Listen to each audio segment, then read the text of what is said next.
दोस्त यार भाई यार सब बने रिश्तेदार, पैसों के मामले में सब बने गुनहगार। बातें ऐसे करे जैसे अंबानी के चचेरे भाई लगते हो। मोटर बाइक में चलने वाले खुद को अरिजीत सिंह समझते हो। छोटी तेरी बात मुझे करनी न ध्यान, घर में मिलता तुझे फ्राई राइस, बार चाहिए 200 की पैसों की बिरयानी राइस। शकल अच्छी नहीं तो बातें अच्छी किया कर ले, शकल और अकल दोनों चाहिए खुद को बड़ा साबित करने के लिए।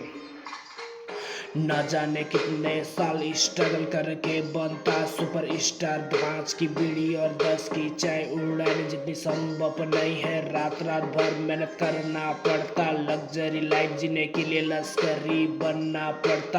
खुद में है खपा तू खुद में है जुदा, दूसरों को भी तेरी बातें पसंद आनी चाहिए। तू अभी बोतल से निकला हुआ गाजे, अभी तुझे जाम बनने में थोड़ा टाइम लगेगा, तब तक संभल के रे मेरे भाई।